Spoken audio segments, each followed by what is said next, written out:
Hi guys, my name is Nishal Kaushal and I am currently working as a legal intern with the Lexis and Company.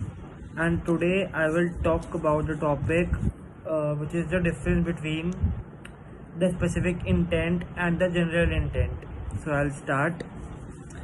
So what is general intent? General intent crimes don't require proof that a person intended to cause the harm or the result that occurred. Rather, the prosecution only needs to prove that the defendant intended to commit the act and that it wasn't an accident. Let's take an example. Battery is a general intent crime because it is defined as the intentional and harmful physical contact of another person. The intent element is satisfied if the defendant intends to cause harmful physical conduct and actually does so. It doesn't matter if the defendant intended to seriously injure or hurt the other party. Now, what is a specific intent? So basically, the specific intent means that an individual committed an act with a specific purpose.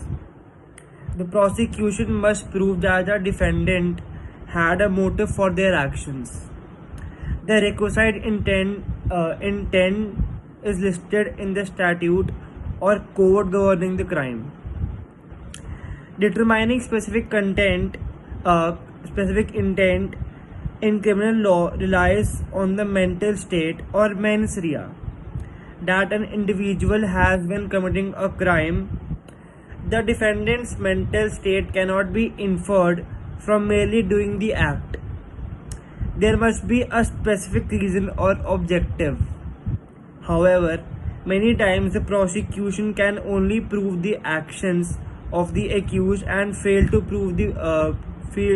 provide the proof of mens rea. Now, what does the specific intent includes?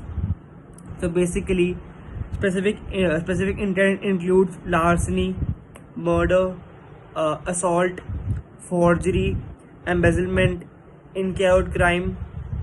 Example: auto theft is defined as the act of taking a car with the intent to deprive the owner of it permanently. Now, in an auto theft case, the prosecution must provide that the defendant intended to steal the car as well as the intent to permanently deprive the owner of it. The distinction between the specific and general intent crimes makes a huge difference when it comes to defense.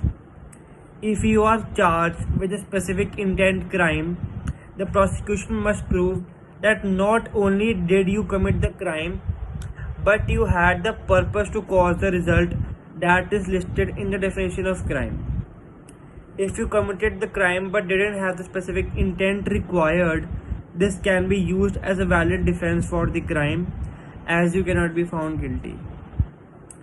Now, what if whether intention is relevant in providing guilt beyond reasonable doubt?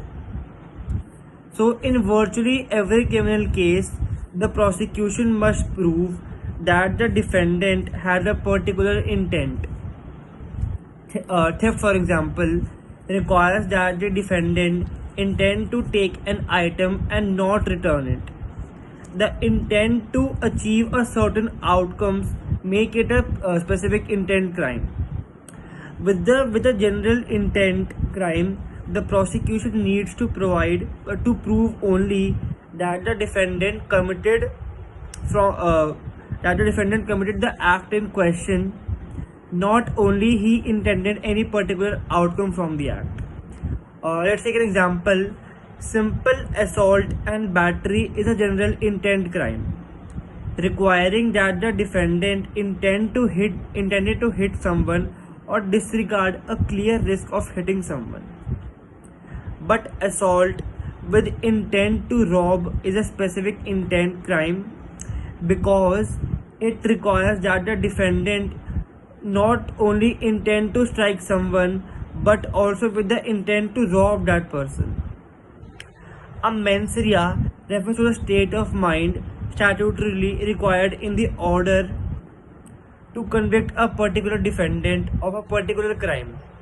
Now, in the case of Staples versus the United States, establishing the mens rea of an offender is usually necessary to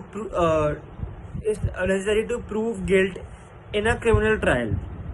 The prosecution typically must prove beyond reasonable doubt that the defendant committed the offense with a culpable state of mind. Now, in the case of Dahabhai versus the state of Gujarat, 1964 Supreme Court, the court has stated that the prosecution must prove beyond reasonable doubt that the accused has committed the offense with the requisite mens rea, and the burden of proving that always rests on the prosecution from the beginning to the end of the trial. Thank you.